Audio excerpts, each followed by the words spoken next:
That is going to be who it is. I'm just waiting to get info. Did we already get that sent? I put it in the channel. Unfortunately, my Skype is glitched because I said everything was crashing. Would you like so I me can't get there. to Steam it to you? Steam it. That would be amazing. Well, don't make it awkward. I didn't make it awkward. You made it awkward by telling me it was awkward. But, yeah, so I think you gave us an update momentarily or moments ago. It was 2-0 affNity. It's 6-5. It's up on the stream. I know the viewers can see it, but we haven't seen it yet. It's 6-5 for affNity. They're on the terrace side of Dust 2.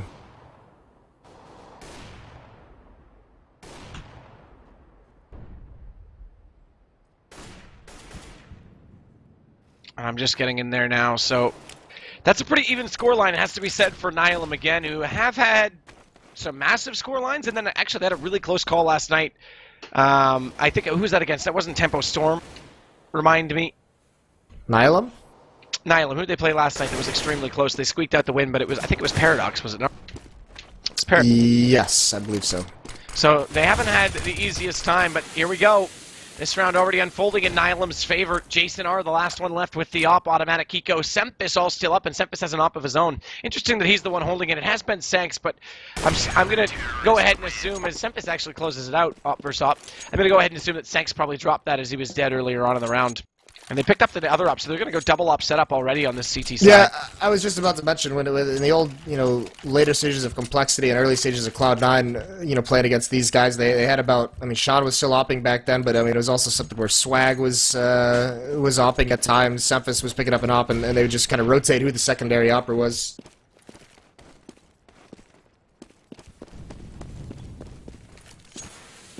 So Jason, side off.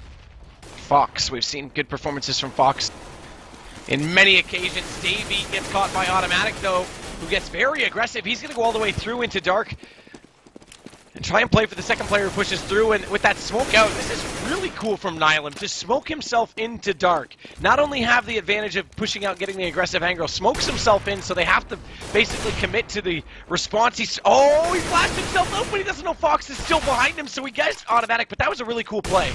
That took up so much time from affNity and gave them the man advantage, which actually gets dwindled away as Arya is going to take down Valens. Yeah, the control that gave Nihilum by pushing into the lower Dark, and then just all the time and all the people that he saw, it gave so many opportunities. One player pushed out long and flanked and got a kill. So it bought some time, and it gave them map control in a lot of other places. And after this round, I'm going to have to reconnect because, unfortunately, a lot of my commands don't work to see the minimap and such. So that said, we do still have Arya remaining in the 1-on-2. And he's got them divided, and he actually wins the exchange on Hiko quite convincingly, in fact. Hardly lost any HP. He was already weakened down to, I don't know what the total was, but he's only on 37 now, not much lost at all. And Sanks has to come back over with the op to play for this retake. So affNity at 6-6 have a chance to make this 7 rounds on the T side. Sanks going to come from Cat. Bomb is planted on the inner side of the default box. So Arya going to stay put on the ramp, gets spotted, jumping back onto the site, but with the M4 against the AK, which Tank switched over for, he wins the duel. Well played by him. And Nihilum, well, they came back. Remember, this was actually 6-1 for affNity at a point. They came back with 5 straight rounds, so that resets money bonus for affNity, but 7 rounds is a good situation to be in on a T side. Yeah, it absolutely is, and this is a map you can see by the scoreboard. Arya with 16 or 9 kills. This is a map that he excels in. I've seen many matches last season when he was on Area 51. Even though as a team they were not playing well, he carried them through stretches in this map specifically. Look at Davey coming up catwalk very aggressively. Automatic can't connect to the spray. He falls. That's the A bomb site given up. Sanks is going to get very close to this op, and he's got to be very careful. He's going to come. Davey's going to swing out on him, but he's going to get that kill. Bought himself a little bit of time. He remains aggressive. A second nice shot out of Sanks. Saw his op last night being very dominant. I'm still working my way back in, buddy. It's all you. So he's over it long with that op. He's doing some damage to the box, and here comes the retake. Hika runs right by one through smoke. He gets one. Arya's still alive. He's on the ramp. He's going to peer out behind the smoke. He's going to try and find Sanks. He's not able to do it. Sanks pistol whips him. And now side-off goes down on catwalk, and that's going to be a defuse for Nihilum. They make it 7-7. And that resets the money for affNity into the last round, so they are going to have to force buy, but not going to have too much going for them. No, not at all. But that's important for Nihilum, because if they don't I mean, looking at their economy, they're in okay shape. They would have been able to force out for the last round, but if they didn't win that one, their potential 9-6 on CT side, and Nihilum with Hiko in the roster up until, I think, last night's match with Paradox, and now obviously this one's an exception. They were 40% win rate on CT side without Hiko, even with Sempus. Now they brought Hiko in, they were something like 72% CT on their opening night, and to struggle this much against affNity, who's had a lackluster season, it has to be said, in terms of getting wins. This is going to make their job a lot harder on T side. That's been their struggle. And already the trades do favor Nihilum, though. Sempus with the auto sniper will take down side off. And he's going to get Arya as well. Goes for the third one on a jumping and desperately peeking Jason R. Rather Davey, my mistake, but it's going to be Jason R who walks into the scoped in Sangst at long, and that leaves just Davey, and they know exactly where he is. Oh, what a shot, though, with the scout. He actually manages to land the jump that time, so Sempus won't be able to hold him in place. Sangst is still waiting, and he actually finds two. Headshot, it's back down to a 1-on-2. Davey, in an unlikely circumstance, this is almost like one of those pug rounds where it's like, I'll just see how many kills I can get, and then it ends up working out. Well, Valens is still Nihilum had two autos and an op there, but yeah, Valens is close up. Davey's not prepared for that one. Davey's a player that a lot of people have talked about. Tremendous individual skill, not very much experience whatsoever. Saw a really cool play earlier today. I'm trying to think of who was playing. It was Encore and Gamers 2. And Encore had a massive lead on their T side on Dust 2, and they had so much economy that in the last round, they bought out 3 auto snipers and just all spammed them toward mid, and they weakened 4 players and killed 1. And then they just dropped them back to the guns that they wanted to use, the AKs, and just rushed to site. And it was just cleaned it up. Yeah, it was amazing. It was perfect use of economy, and it was super, super clever. Yeah, it was pretty cool to watch Encore do that. In the end, Gamers 2 took the series 2-1, but it was definitely fun to watch.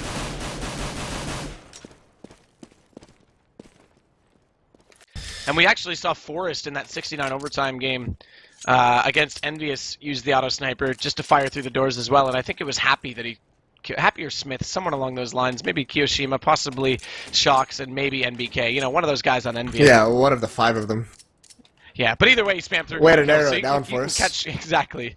You can catch people off in that position using the auto sniper. Yeah, if you got the money, why not? Smart play, for sure. And now look at this defensive setup. It's going to be a 2-1-2. 2 players over towards long.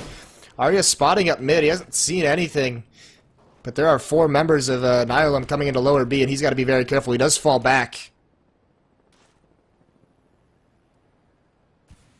This almost looks like a pretty typical just mid-B split with 4 players, 1 in upper, but they haven't really decided on anything yet, so there are 3 players there. They do have control of the Xbox, and now they're going to throw the mid-B smoke. Arya's close up. He's going to get that headshot onto Sanks, but a pop flash out. He's going to push him back. Arya's still going for a tear. Fox chimes in as well, bails him out. Hiko enters this B bomb site. He lurks it. This is his specialty. Not able to connect on a Jason R. Finally, he does. Sempus has got to make his way into the bomb site. He has to collect the bomb, though. He runs all the way back. Sidoff's not able to find him through the smoke, so Sempus is going to get in there, and there should be a 2-on-2 plant. Well, that's the intention. Decoy nade for Sempus, but that's the only nade for the 4 remaining players. Won't matter if Sempus goes down that quickly. So convincing aggression already from affNity. This puts Hiko in a very awkward position, but he manages to pull himself out of it. Takes down them both. And that was massive because Sempus dying that early, it's really hard to actually push through and take that B site back. But by him dying that early, it made it a massive possibility for them. Oh, you saw Hiko was backpedaling into the halls. He wanted to play that a little bit more passive, you know, check to see if he's being flanked. But once Sempus goes down, he knows he's got to get on the aggression. He can't let the non-diffusing counter-terrorist gain position on him to protect the defuser. So he comes up with a big round, as we know him to do in the clutch situation.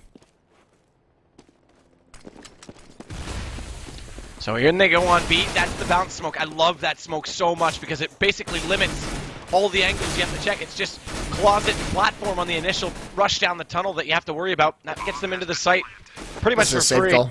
Man, look at how many scouts they have. It has to be a safe call. That's a desperation play. I like that affNity, as a move-up team, is willing to take these chances. Arya's going to go ahead and take automatic out. But I like that they're willing to take these chances and take these gambles, because if they found early enough picks with those, the round's firmly back their way. Even if they do damage and swap to the pistols, it's 70 damage for a body shot. It's a one-shot pistol if they're close enough after that. So that could pay off. But they'll have to save this. This will mean they can still full save in the next round because they won't need to reforce around these guns if they can keep them. That's the big thing, if they can keep them. Even Arya's even remaining aggressive, trying to get one more, and he finds it on a Sempus. Smart play from Arya. They still have 2 scouts to work with, so it's not like he's really giving too much up. They still have a lot of arsenal going into the next round.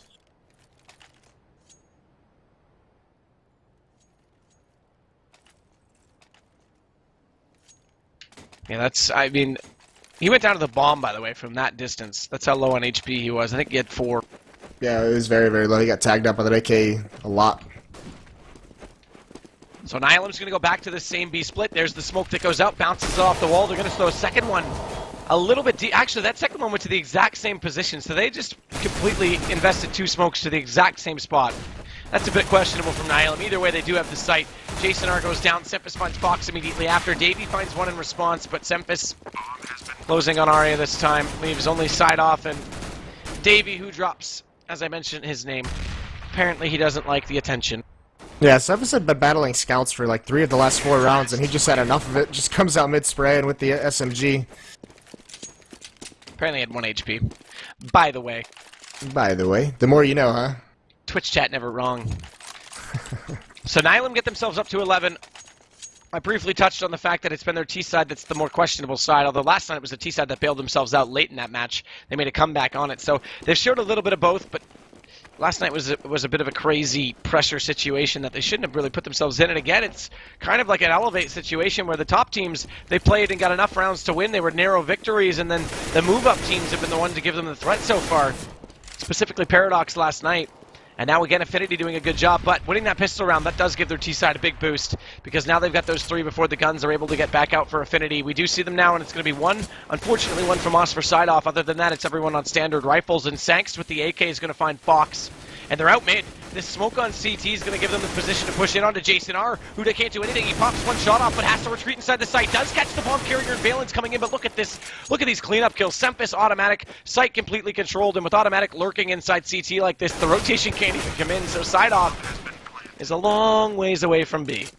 Yeah, and this should just be a save. Yeah, that mid B execute, that pop flash just ruined Jason R's day. He got stuck on the wall because he was so blind, but also they got so many kills coming out of mid that they didn't really have to commit too many players to take over B. I mean, you saw when that last B player pushes out the door, they're so far away. He was expecting a close to medium range battle, and they're all the way by CT spawn boxes just spraying him down, so wasn't prepared for that distance whatsoever and gets punished.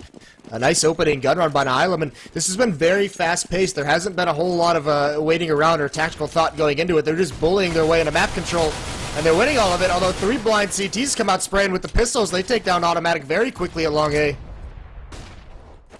And the bomb is left in T-spawn. They're going to have to gather that. They had a blunder last night of leaving the bomb so far away, but actually they're just cleaning everything up, so it's not too big of an issue at the moment. Nice shot by Jason. So we're seeing 1 digs a lot tonight. It's a special treat, just for the viewers. As Jason picks up the AK after getting that kill, unfortunately takes a good amount of damage as immediately tries to peek away, and he gets caught by Sanks, so they won't even be able to save that gun. That would have been a bit of a win, because now it's just Arya left at 1-on-3. Not really much he can do. This bomb's still not planted. They're going to throw it back to Valence to head down toward the site just in case, but he doesn't need to go much further. Sempus will find and secure the kill, and Nihilum are making it look effortless right now on their T side. That said, we've only really had the 1 gun round, so just swift anti-ecos overall. Yeah, very nicely done, and you can see it's kind of a 2-man show here for affNity. Arya and Davey with 20 and 16 kills. Sign-ups at 11, not too bad, but the remaining players 6 and 6, so not getting necessarily the frags that they want. It's going to be especially hard on the CT side. If Nihilum can keep opening up these rounds, getting those picks, spread the defense out, there's not too many players being effective for affNity, and that'll just cause it to just be a snowball.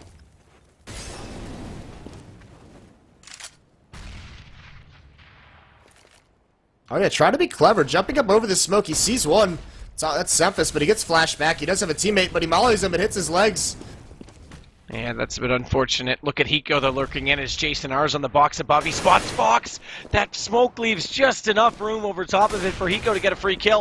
And Fox has to be kicking himself for wondering why Jason couldn't trade that out at the very least, because he was counting on Jason to secure that position.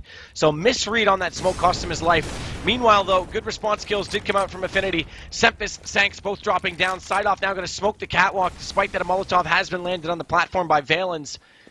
But he won't get any further. They can't execute. They've got no entries right now, and Hiko's still trying to find this shot onto Jason as automatic inside mid. Hiko does secure that. Now it's open. Automatic has to land the one on Arya. That's going to happen. Now it's all working in favor for Nihilum. Side off still not going to allow much more room for automatic to work. Now it goes back to 2-on-2. Bombs crossed over and already being planted, so they'll be able to secure post-plant. Hiko immediately inside the tunnels. That was a cool flash. That was anticipating someone to be close and going for the peek on him. So he actually would have blinded the player who peeked him, even though he was already peeked out himself. And Valens will catch side off. Now they know the other player's at door. And we saw Gamers 2 in the game earlier, or at least I saw Gamers 2 in the game earlier that I was casting, make a huge mistake where they didn't establish the crossfire and who was watching what. Nihilum's not going to make that same mistake, so there will be no easy rite of passage for Davey, and as a result, falls back on the save. Yeah, Hiko really wins Nihilum that round there. He played that round like a very interesting lurk entry hybrid player. Is that what you want to call it? Was it like Doja? I think I'm gonna tag that as mine. I think I might just call that kind of position as the lurk entry. But he does play very passively in those tunnels and finds the 2 picks. And his teammates got overly aggressive and overly committed to taking over Catwalk. They got punished for it, and it was looking very scary. They were in a 3-on-4, but that's kind of when Hiko went to work and gets that second entry for Egg into B. It sets him up perfectly for a mid-B split type setup.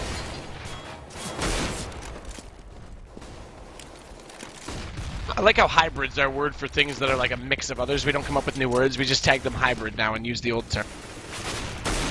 We're getting less and less clever as a society. Google, man.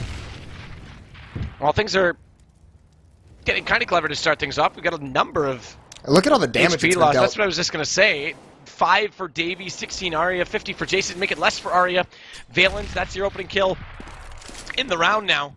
As he goes on 18, automatics even less. So massive damage dealt toward mid. Big exchange, but no one goes down until much later on when Arya dropped. Fox has to play this from the boxes on the ramp. He's in such a tough spot. This is the support role. He has to cover off both mid and that entrance on Catwalk, because if he goes down, Davey's left all by himself. And if he doesn't support Jason, who's alone at B, that's really tough. Yeah, but side off hasn't felt any pressure at long, and he's just going to push it, so he's going to wrap around towards tree. He's not going to see anything in mid because they're already up Catwalk. And he's so that might be a little bit scary for him. This is awkward because they're already up Catwalk, and if he commits too soon, Automatic's going to actually get the shot on him, but he spots Automatic. That's super important that he does early. But it actually limits his ability to push forward, so the Cat players still have a chance for entry. They're being awful slow about it, though, and Fox finds 1 kill. Davey, he's still alive, does eventually drop on the site, so they've given up A. They'll play for this retake. They know Automatics and lower, so they have to deal with him before they can go around. Side off will be the one to do so. No, he actually is going to pass right by him because Automatic won't even go for the peek. This lets Fox get in close to the site, coming up the ramp, but he's got to wait. He needs Side off to get closer. Too slow. Way too slow. They do get by for free. So this will be a 3-2 retake with Automatic kicking himself for not being close enough, but Valens already takes down Fox. Side off back into him. It still gives Hiko a bit of a chance on 18 HP, and that's all Hiko ever needs. That's why he's so loved and adored. 14-7, they double up, and this is a flawless T-side. Never mind me calling them out. They've got 7 straight. Yeah, beautiful round by Hiko. Bails him out of a tough spot. That flank from Automatic, it looked very slow, and I still feel like he should have at some point peeked, tried to be aggressive, trying to delay that or get a kill. But it was planted for Catwalk, so he actually played it relatively smart. Even if it's so slow, you know, he's still able to come in and be effective in a post-plant situation. So match point. The other one might have gone the distance. This one's going to put us back on schedule because we're 8 minutes to the hour and already on the match point. Fox takes down Valens. That's at least a start for affNity to make a case. Of course, I would speak too soon. Watch this dumpster boost, though.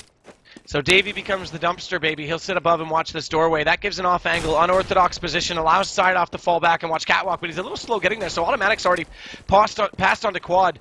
But this is all for fake because Semphis is already inside the site, and he and Hiko, perfect execution. Jason and Arya both out of the play. That was a masterful 2-man take on a B. Hiko and Semphis doing very well. Now Sanks the op, dealing damage. A nice flick up on his side off after taking out Davey. Like you said, a flawless terror set from